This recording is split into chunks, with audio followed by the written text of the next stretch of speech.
Hi, how is everybody? I hope you're doing great. Put your sound on. Hopefully you tuned in live. If you don't join live, happy to have you at the replay. When you show up, hey, let me know you're here. Give me your favorite emoji. Give me your favorite movie clip. Everything. Just kind of let me know you're here. So excited to connect with you tonight. So I'm going live, and tonight I want to talk with you about the mystery, the myths, and magistry about living a kick-ass life. So let's talk about it. So when you're living your day and you want to have just the perfect plan of when you're launching into something new, what do you do? So I wanted to come on here and talk to you a little bit about a few things. One of them is, how does real life and real life goals compare to video games, novels, and movies? Because they do. Hey Trish, good to see you. Also, let's talk about what role you play, what role you choose to play, and the decisions and choices that you can make in your life as you're making your plans. And then third, let's talk about your ultimate trip planning list. Now, this isn't just any trip. This is a trip for your goals in your life and your adventure. So we'll talk about those today. If you want to get yourself cozy, maybe grab a pen, a pencil. I'm going to give you some questions that you might want to come back to. You can definitely put your comments down below. If you have comments along the way, chime in at any point. If I see your comments, I'll try to chime in with you. And let's talk about this ride. So again, we're going to talk about kick-ass lives and the secret magic, magistry, and myths around it for living a kick-ass life. So before we get started, hey Andres, nice to see you. Let me just tell you a little bit about myself. So I'm Kathy Frango. You probably know me, but if not, I am a certified professional coach, and I'm an energy leadership index master practitioner. So what that really means is I've studied and have the ability to see, hi Madre, to see how people show up, how they energetically show up in what levels of what they're doing in their day. And I also help, I can do an assessment, and I can also help debrief people on how they're showing up and what they can do differently based on what they want. So I am married. I've been with my lovely husband for 20 years. I guess he's more than lovely, amazing husband. And we have 3 sons. We are a combined family, so we share our sons with previous parents. And together we have all 3. We also have this dog, amazing dog, we call Archie. So he's Awesome Archie the dog. If you look for him on Instagram, you'll see him. I'm an avid reader and a lover of houseplants. I come from corporate, over 20 years in corporate, more than 15 years in corporate leadership, where some of the areas that I loved was coaching and growing and developing a team, leadership, focusing on making an environment positive, and especially customer service and client impacting situations I worked with. So that's a little bit about me, just so that you know. And again, tonight we're going to jump into what is required for a kick-ass life. I want to talk about how a life compares to a video game, where you can take the plans and plots of video games, novels, and movies and really redirect your life if that's what you want. So we're also going to talk about the packing list for your ultimate life road trip, what you should ditch and what you should add on, and some life planning tools as well. So let's talk first about novel writing and movie scripts and video games. So there's this formula, depending on who you listen to, depends on what the formula is, but it kind of started with Joseph Campbell, with him talking about the hero's journey. So the hero's journey is basically a plot line of how a story or movie or even video games will go, and people interact with that. So for example, Joseph Campbell, his starts with an inciting event. So you see the hero in their existing life, and then something happens and gets them prompted to move on to other things. So there's different versions of it. One I like is Christopher Vogler. Christopher Vogler wrote a screenwriting guide, The Writer's Journey. He's also a screenwriter, and most famous film that he's known for is The Lion King. So he talks about his kind of script is the hero is living in their ordinary life in their ordinary world. So if you picture Harry Potter, for example, so Harry Potter's just living with his aunt and uncle, and it's kind of a relatively miserable existence. And then something happens, and it's his call to adventure, which is an inciting event. Now, that call to adventure can be something external that happens, or it can be something internal for you that happens from you. And I find in life, I see both with people. Either there's something that's happened that they're responding to or overcoming or growing towards. But most times, the people that I coach, they have this burning desire, almost a call. So there's a call to action that's pulling them forward towards something. And often the next step, especially what Christopher Vogler talks about, the next step is the refusal. So you have this call, you have this desire or need or knowing, this all-knowing, but you don't follow it anyway. So it kind of like, it's where that internal battle of do you, don't you. I think of, if you think of The Hobbit and The Lord of the Rings, there's the call to go in off on the adventure, and then the really big desire to not go. But something happens that makes the person decide we need to move into this adventure. So along the way, there's usually steps along the way, like meeting a mentor or a guide. Sometimes it's you have a sidekick. There's some piece that you were missing, that last piece. Maybe it was the map that you didn't have, that you find the person that hands you the map, and it's like, aha, that's the missing piece. So you meet your mentor, you maybe do some training in there, and then you cross your first threshold. So you're actually off on your adventure, and you've done the first step.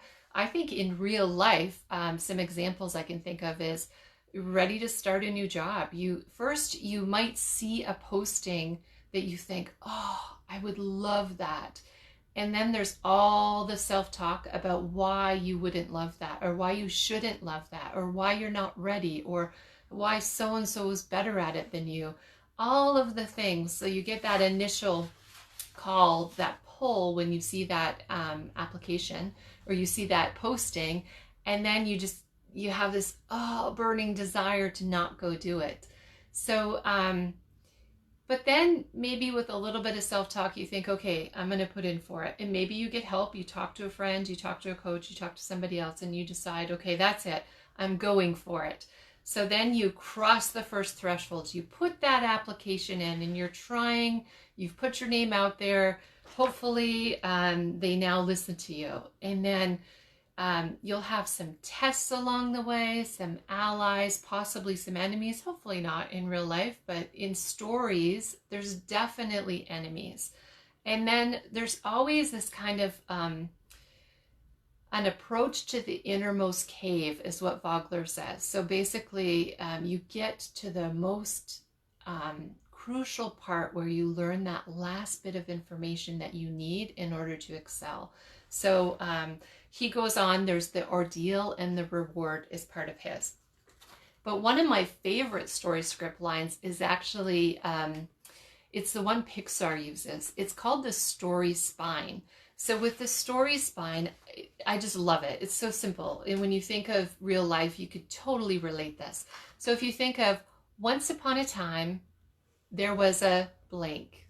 So once upon a time, let's just think of Wizard of Oz. Once upon a time, Dorothy. There was Dorothy.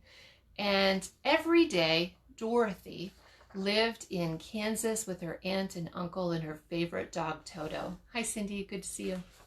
So here's Dorothy, once upon a time, living in Kansas with her dog Toto and her aunt and uncle that she loves. Hi, Melissa. Good to see you.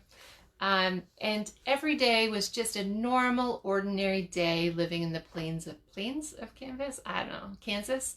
But one day, there's always that. Then one day, that incident happened. So in The Wizard of Oz, Dorothy's house gets caught in a cyclone, right? So one day the cyclone comes, and what does it do? It plants her right in Munchkin land, in the land of Oz.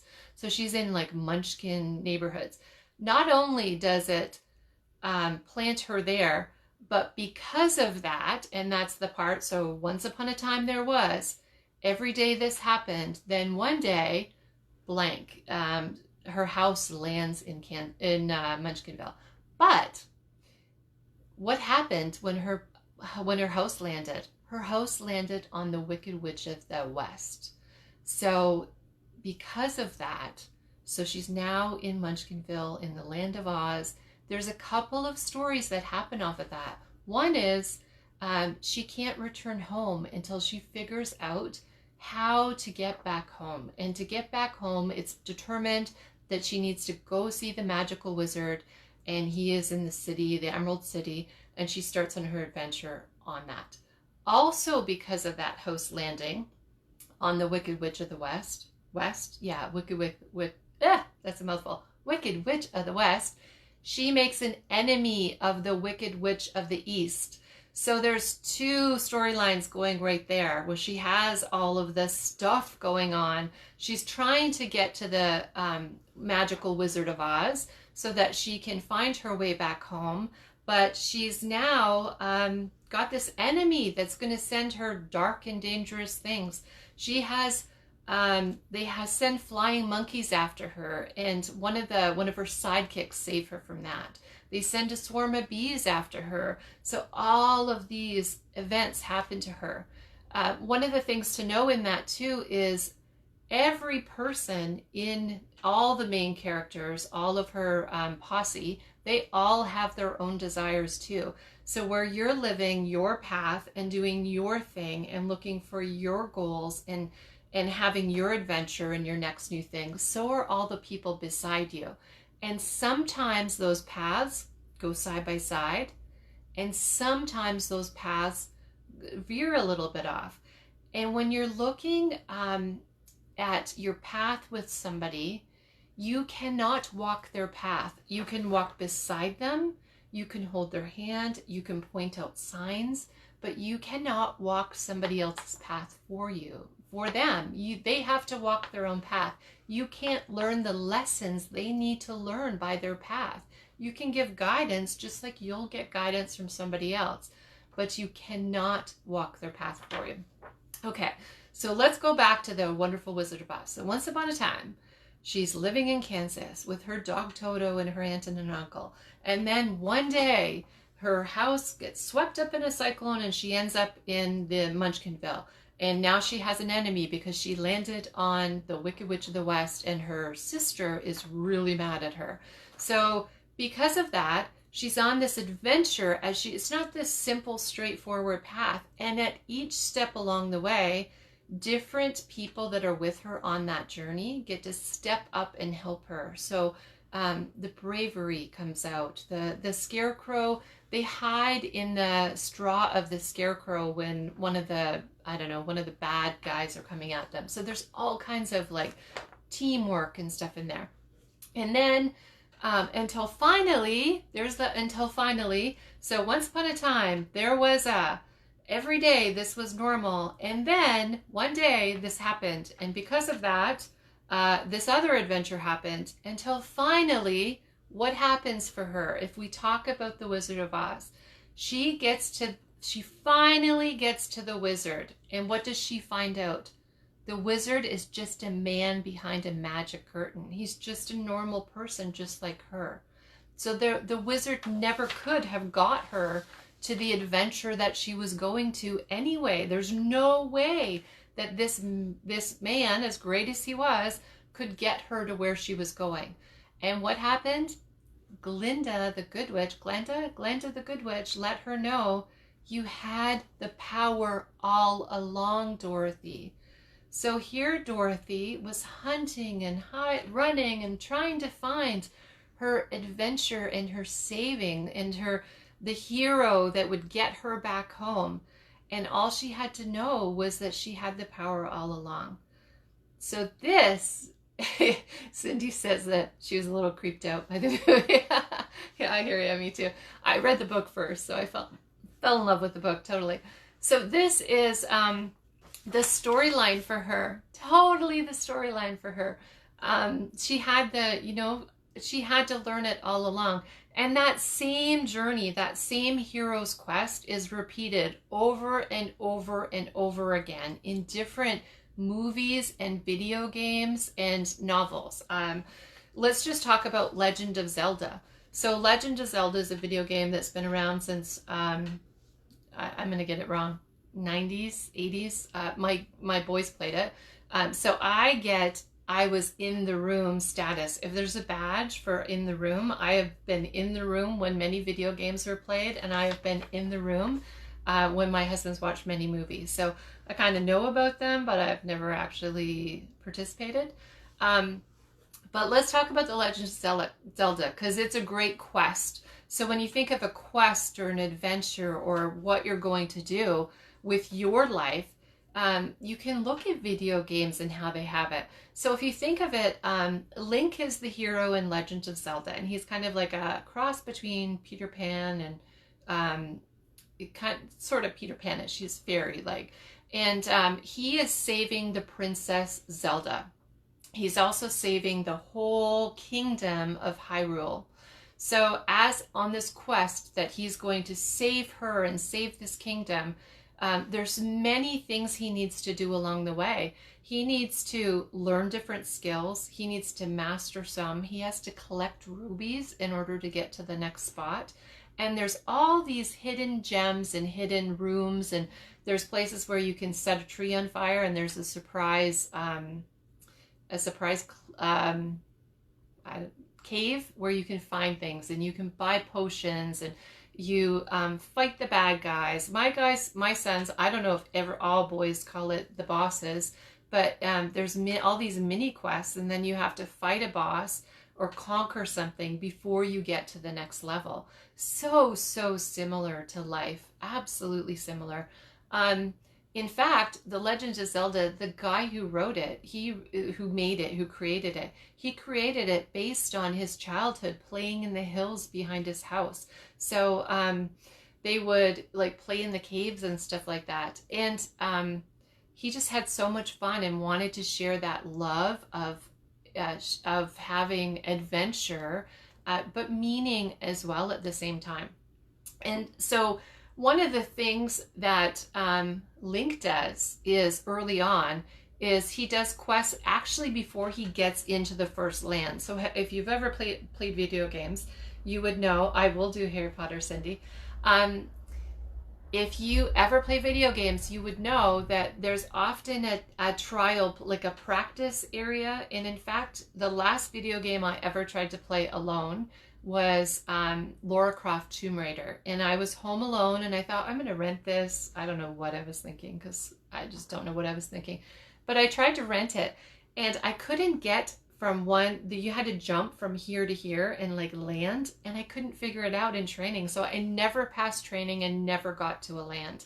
But in The Legend of Zelda, there's a whole bunch of like secret prizes you can collect before you even start the adventure. So you save up rubies and you get, you hopefully get heart pieces, and you can buy medicine, and you can get all of this stuff to take you on the adventure. You can even upgrade your tunic. Okay, so Cindy asked, let's talk Harry Potter next. Okay, so Harry Potter, I talked about a tiny bit earlier. So Harry Potter's like living his life. He's doing his thing, and his life, sure, it's not the greatest. He's living under the stairs at his aunt and uncle's house, and he's kind of treated like a second-class citizen. So his inciting event that what begins the adventure, it's actually the adventure calling. They actually come to get him. So it's not something internal where he's decided, you know, I need more. I want more. I have to go get more. It is him being pulled forward to go do it. So that's an external one from it for him to go. So Harry Potter, he's living his life and he goes off to his new school. And at his new school, he has guides and mentors and support. Hagrid is for sure one of his guides. Professor Dumbledore, his teachers, his peers. So his friends, Hermione, and I forget his other friend's name. I'm sorry. And he has adventures and quests. And he also has, remember I said about sometimes you get that surprise piece of information? Well, he gets the, what's it called, Mariner's Map? Or he gets the map that lets him see what's actually happening in the school as it's happening. So in life, you might have that drive to go for an adventure or to try something new. Maybe you want a new job. Maybe you want, Ron, that's it, Cindy. Maybe you want a more fulfilling life. Maybe you want more health. You want activity. You want more fun. You don't know how many times people talk to me about how do they bring more fun into their life and enjoyment. Marauder's Map. That's right, Cindy. Thank you. I wouldn't pass the test, but I was in the room. As you're wanting more, it's always about deciding, what do you want to do? And sometimes it's that pull and sometimes it's the call. Sometimes it's not. Sometimes you're pulled by it. But if you think about it, almost all adventures have some kind of initial call. Almost all adventures in life have, and usually you have lots of them going on at the same time. So you have your goals at work, you have your goals at home, you have your goals in the community, all of that. So you have the journey that started, and then there's usually something you need to learn. So there's some kind of quest, and it could be the skill you need at the beginning just to get started, to get into it. And that could be as simple as if you're applying for a job, how do I write a resume? How should I answer interview questions? How do I position myself so I look like an expert? What am I expert on? There's so many questions where you might initially have some training that you have to do. And my coach talks about learning just what you need when you need it. So don't dive in and learn everything that ever was about every job interview ever. Learn what you need to know for your next step and start your adventure on that. So if we're talking about still like these journeys, if you think of Katniss, so Katniss in the Hunger Games, what does she do? Her inciting event is where her sister Prim's name gets pulled and she has to go to the Hunger Games. So she volunteers as tribute to take the place of her sister. So suddenly she's in this whirlwind of adventure. So sometimes you're stepping into something you didn't expect, but more often than not, you've made some kind of conscious decision, and there is a call there, and then there's that, oh, but I don't deserve it, and that uncertainty, a little bit of uncertainty. Then you'll get little guidance along the way. So even Thelma and Louise, if you think of Thelma and Louise, there was definitely something that they had to run from that their adventure started on. So let's get to you and why this matters about you and your story. So I have some questions for you, and I want to dive a little deep in here, and I really hope that you take a moment to seriously think about it. So the first question is, who is the hero of your story? So who is it? There's lots of times that I hear people talk about basically everybody else is the hero of their story, not them. So if your story, if your adventure, your quest starts with you and you're walking your path and doing your thing, you are the hero of your story. And the person beside you is the hero of theirs. And whether it's children, coworkers, everybody's the hero of their own story. And so if yours doesn't start with what is my journey? What's my journey that I want? Where it brings me fulfillment, and what value do I bring to others? What's my purpose? Then that's probably the first place I'd start. When you're comparing your life to a video game, this is your journey, your video game, your movie, your novel, your purpose. You are the hero of your story. And then the next thing I would ask is, what is the genre of your story? So if you think of video games or movies or novels, they all have genres. And you can pick up on somebody's genre just often by the words that they say or what they're thinking, or like how they're interacting. So is your movie a saga? Is it Gone with the Wind? Is your movie, is your life script a dystopian novel? Is it an adventure? Is it a trial and tribulation? What is it? Like what life do you want to live? What do you want to be the genre of your life? Do you want it to have a happy, joyful, bubbly time in between and a great ending? Or what is it that you want the genre of your life to be? And then if you think of the comedy, I love that, Cindy. Yeah, comedy, that's fun. Why not? So, and I guess in comparison to that, even just instead of what do you want it to be, what is it right now? So what if you want to flip your script? What if you're living one version, you're in one genre, and you want to go to the other? Have you seen crossover actors and actresses, or crossover writers? Maybe it's comedy and then it's drama. You decide, you pick, but this is your journey, your genre, your adventure, your kick-ass life. So how are you going to want your life to be? And then there's the what training do you possibly need to start to go towards where you want to go? Who are your peeps? If we get into talking about, let's compare this to your life is your ultimate road trip. So this is your road trip. This is your movie script. This is your adventure. Let's talk about like what's your food? What road trip food do you have? Who are you bringing on your adventure? What's the rules? Are other people allowed to touch the radio in the car you're driving, or is it your car, your music, your driving? How do you want it to go? What about where's your destination? How do you want it to be? Do you want a staycation? Do you want an adventure? Do you want something kind of in between? Do you want a little bit quiet and a little bit wild? When Dave and I, not wild, but when Dave and I went to Costa Rica, our first 4 days, I think, were all adventure, whitewater rafting and zip lining and all that kind of stuff. And then the last 5 or 6 days, we were staying at a resort in a nice little beachside town. So it was quick adventure and then quiet. But what do you want yours to be? How do you want your road trip to be? And also, what's your budget? You get to decide the budget on your life road trip. And that budget could be time, it could be money, it could be energy, it could, whatever it is, it's your video game, it's your movie, it's your plot, you decide it. And then let's talk about, this is the big one. What's in your carry-on? What are you bringing on this road trip adventure of yours? Sometimes it's like, hi Gail, hi Lians.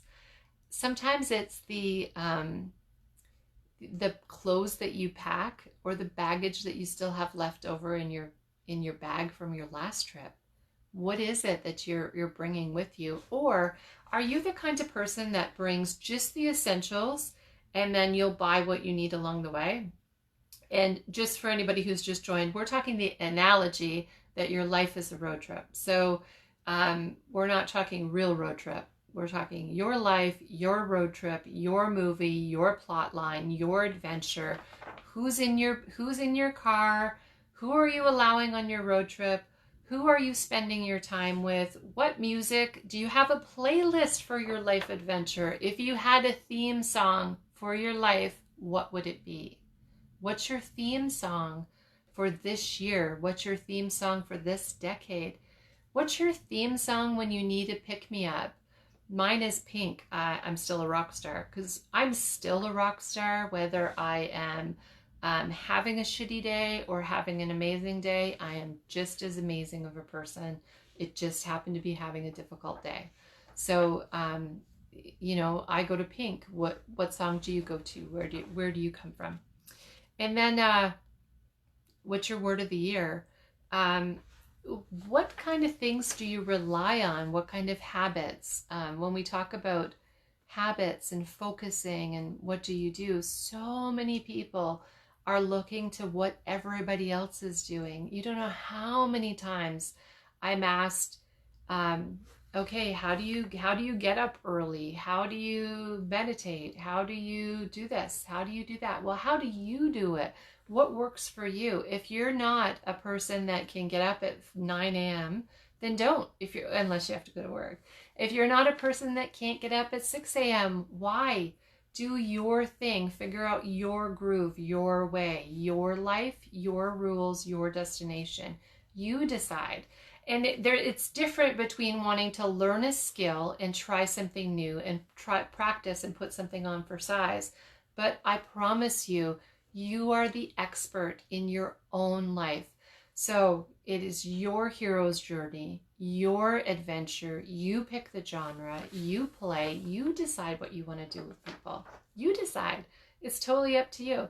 And then when you look at habits, like making sure that if you're buckling down and you've made a decision and you're ready to focus on something, what habits are you putting in place? What supports do you have to build you up? Is it that you have, are you measuring the right things? I talk KPIs all the time, key performance indicators.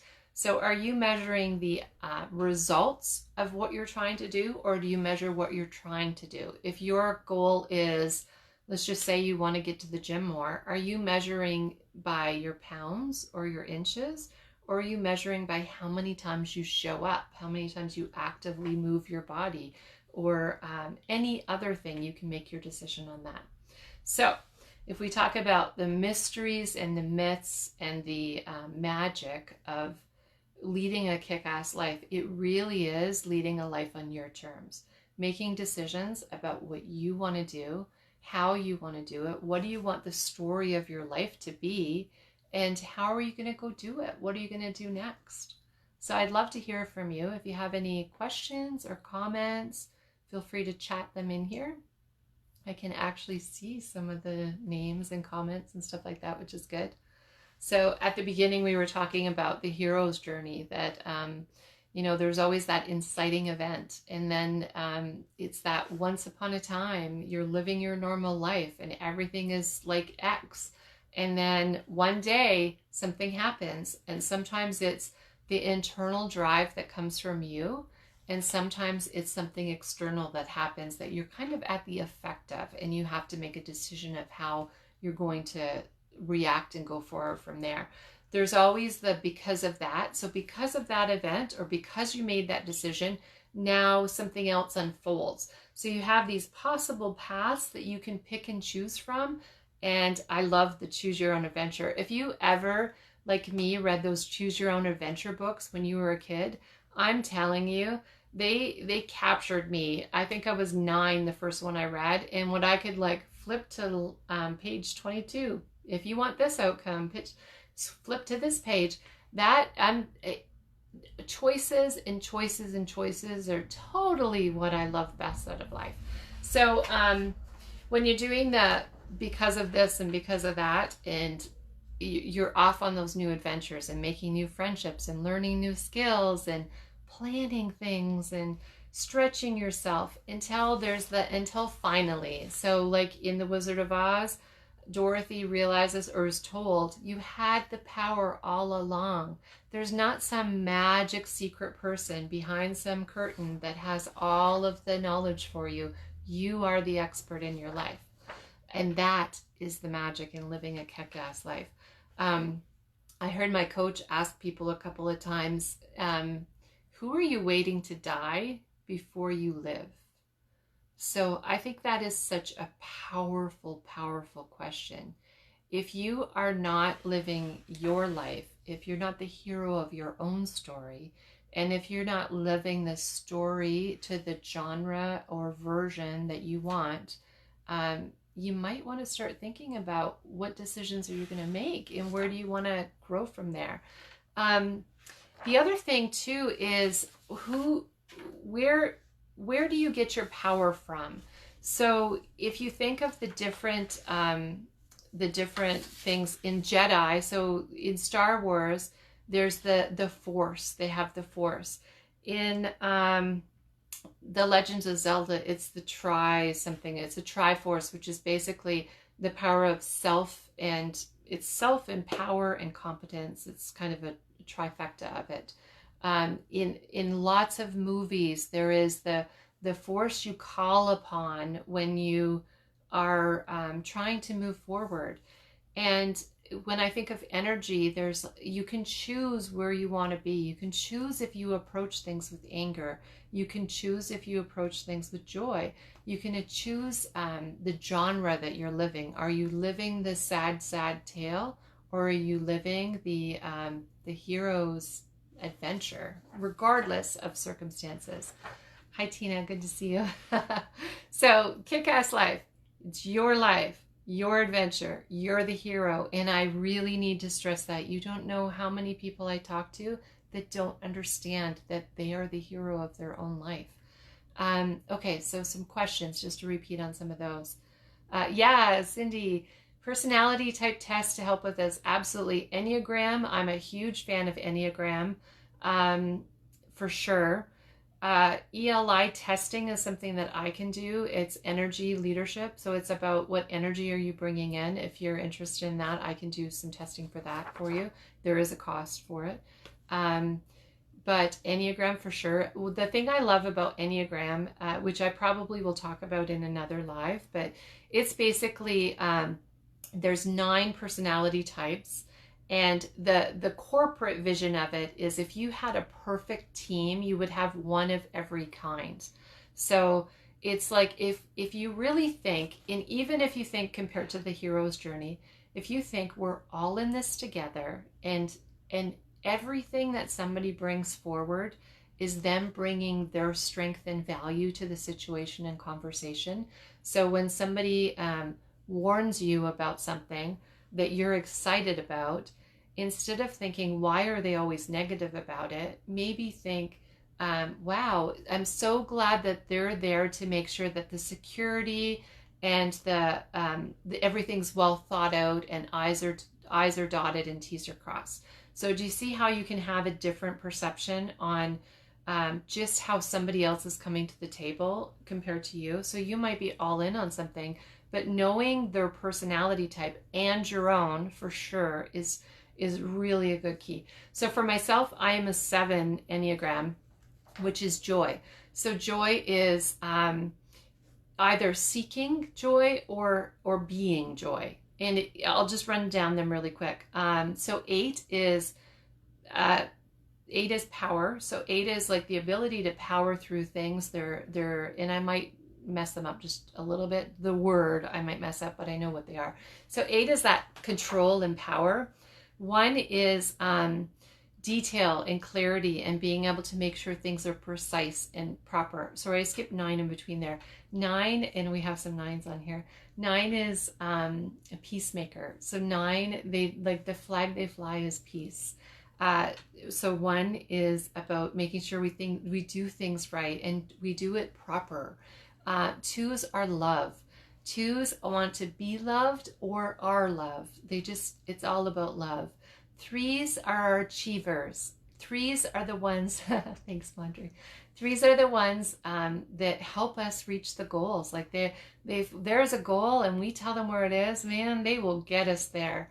4s are so unique and creative. They are the originals. They are not all the artists, but they are artists. They are so creative, and like you could tell a 4 because they stand out different than anybody else, and they're just so original and fun to be around. 5s are Detail, great detail. They know, they research stuff and they know it well. Their wisdom is actually their word. So fives, they're just so wise, and they, yeah, I love fives. I love all of the numbers, but sixes. So sixes are they're about loyalty and they're about systems. So a six is usually the one that will warn you if things, that might not be quite safe, or they're the ones that have the process already figured out. So it's great when you think of that whole team. And so finishing at seven, which is joy. So, that whole group, like everybody is coming at it from different angles, but especially in this day and age, if you think that we are all in it together and we together are going to make the world a better place, then all of us have these amazing strengths that we're bringing that are just different than what you bring. So instead of being frustrated, think of it as value add. Like, thank goodness I didn't have to worry about that issue because so-and-so had the worry for me. So so that's kind of the Enneagram. I know I went off on a tangent there, Cindy. But yeah, personality types. And then there's other ones. Myers-Briggs is another great one. It's about letters, so knowing what your letter is. I happen to love Enneagram. So that's the one I advocate for. The other one, is human design. If you haven't studied human design, Chris Prosiak is, just hacked her name, but I'll totally add it in here. But she's brilliant on it. And so human design is about what your type is. It's based on time of birth and stuff like that. And that would help as well. Okay, so let's recap some questions. Start kind of from the top. So in order to make sure that you are living a kick-ass life, that you can master it and you can dispel some of the myths, what's the first question? Who is the hero in your story? Who is the hero? You are the hero. Please let that be your answer. If you are uncertain at all, I really suggest that you sit with yourself and ask, why wouldn't I be the hero in my own story? If everybody is living their own life and walking their own path, we are all heroes doing our own thing. You're just helping and assisting and working with somebody and supporting them. The next question is, I have another one. Who is your story for? So if you've created your movie, you've created your novel, the movie of your life, the novel of your life, the video game of your life, who is the audience? Who's the story for? Who are you writing your story for? Your story, yes, should be for you. It is your story and you are the audience. So the only person that you are accountable to for the way you live your life is you. Like you. And so the next question is, what genre is your story? Is your story based on, now you can have here's what I was living, this was my genre, but my new genre is this. I'm totally okay with that. Do what you want. But if your genre, and you can catch your genre by the words you say. If you say, oh my gosh, today is Monday. What a horrible day. Or even Friday. Friday, I love Friday. Like, it's a great day.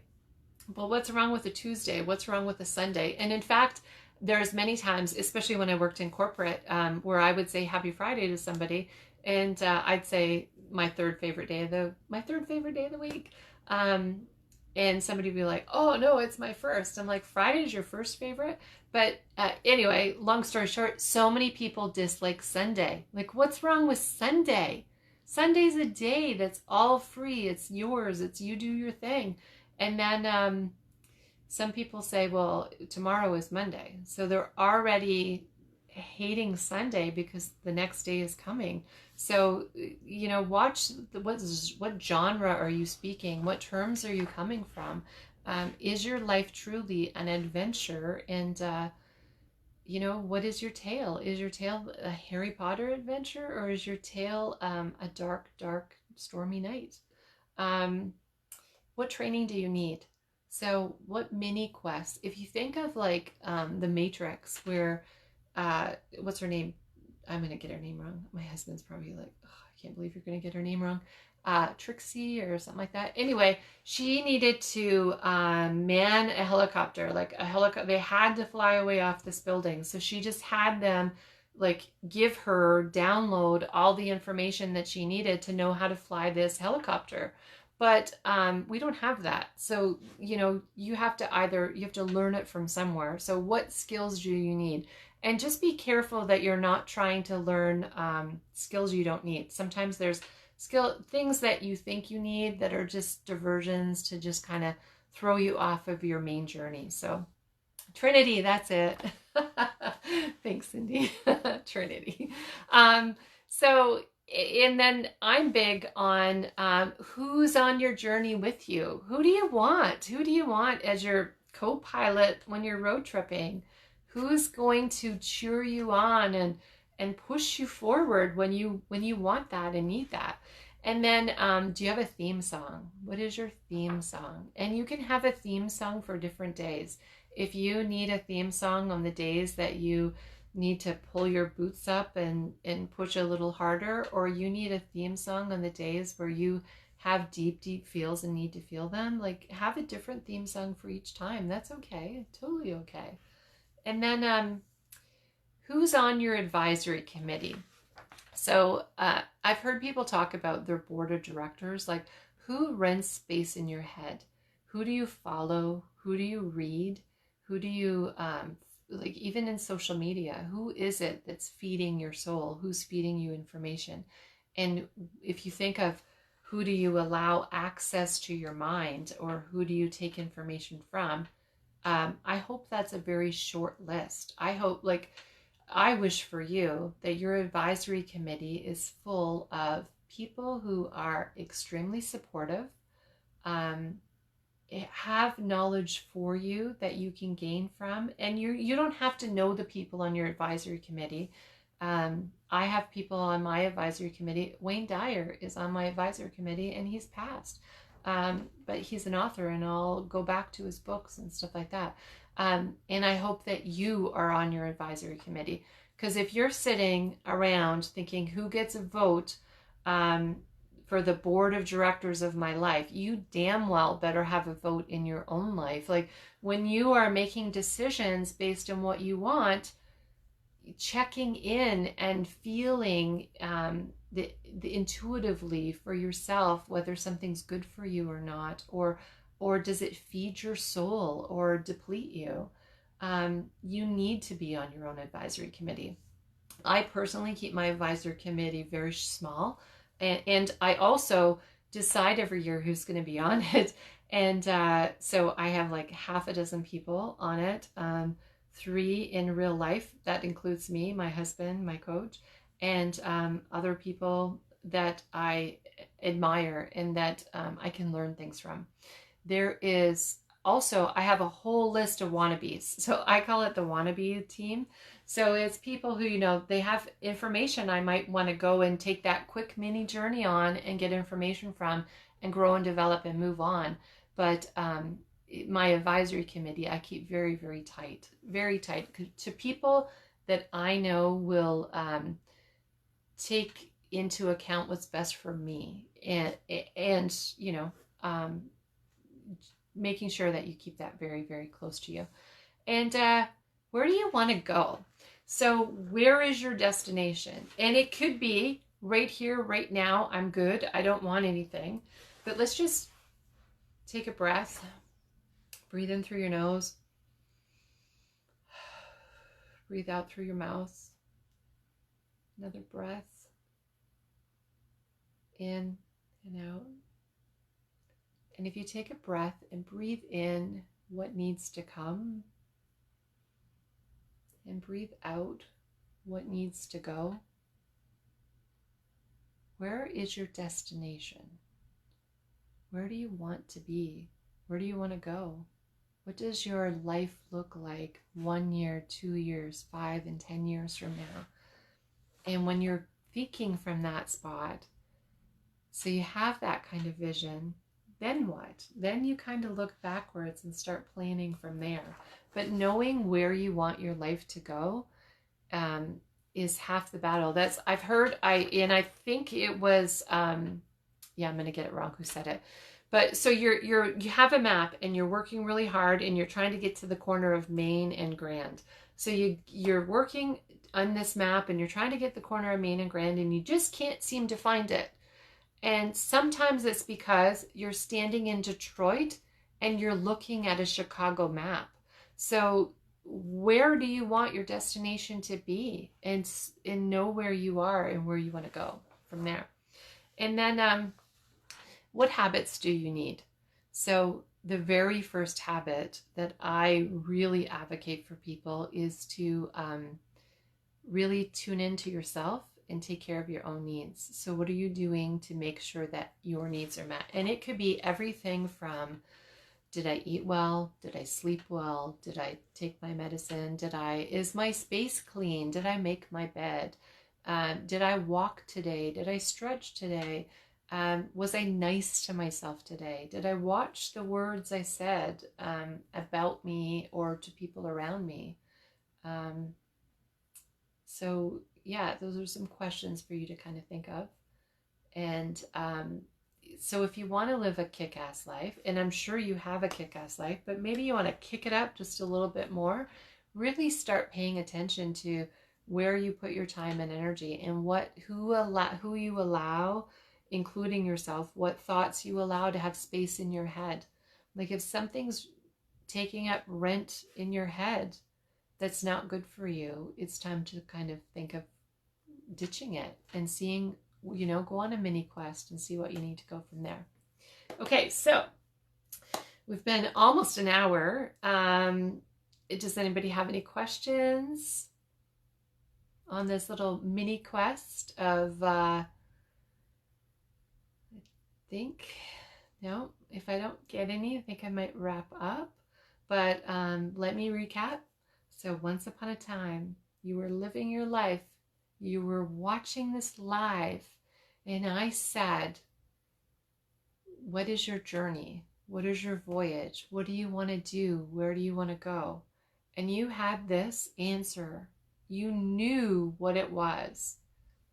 And it was either, it either brought you joy or maybe it brought you a little bit of pain. And you knew that either you wanted to keep doing what you were doing or you needed change. So there's that then one day. There's that one day. There's the one day that you realized, oh my gosh, I still need to work on X. And because of that, what's the rest of your story? Because of that, now what? So you have that knowledge. Now what are you going to do with it? And where is your until finally going to lead you to? Oh, you're welcome, Melissa. Lots of questions. I know. I love to ask questions. Love, love, love to ask questions. And I really, really hope that if you come away with one thing, is that you realize that every single one of you really, really deserve to be the hero of your story. And that you can't walk other people's paths for them. No, you can just walk beside them. And they need to learn their own lessons.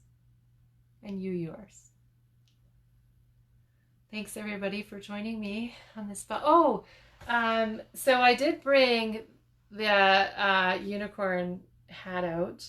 I have it. You can't quite see it. So sometimes you need an alter ego, so you need to maybe put on something that's powerful. I also have cat ears. Sometimes, you just want to bring that on. I also have like disco lights, and my disco lights, they actually don't show up very well here. So I'm going to turn them on, but there's sound. So there's disco lights, and sometimes when I just need an energy kick, I literally, you can ask my husband, I turn on disco lights. I have 2 different sets of disco lights. And, sometimes you just need that jolt of energy, of positive energy to kind of get you going. And I think you know by now, like I'm a little bit crazy. So like I like fun. I really do like fun. But I do also like process, and I'm fanatical about process and systems and figuring things out. So I love that walk between fun and adventure, but also that, okay, how are we going to get there quickly? So efficiencies, and I'm a huge advocate for Six Sigma. I'm Six Sigma trained at process and organization and stuff is definitely one of my favorite things. It sparks joy for me. So, you know, figuring out what brings fun to you, what brings adventure to you, and maybe you have enough fun and adventure and you need a little bit more stability and strength and planning. Kyle, I love you have your own dance parties. I know somebody else who has dance parties where she'll have like 30-second dance breaks with her friends. And I'm like a horrible dancer, so I'll play like fetch with our dog. That's totally my break throughout the day, which is fun. But I think that's all I have. So thanks, everybody. Feel free to DM me with questions or put messages here or send me whatever. I am available for coaching if you're interested in that. Feel free to send me a message and we can talk about it. Oh, I love dance parties when you're home alone, Melissa. I totally hear you. Yeah, I crank the music when I'm home alone. I crank the music in the car for sure. So making sure that fun and enjoyment and filling your cup is there for you is really important for sure. Hi, Brian. Good to see you. Um, Thanks everybody for showing up live, and everybody in the replay. If you watch this replay, let me know. Say replay. And I really hope that you have a kick-ass adventure with your life. Take care, everybody. Bye.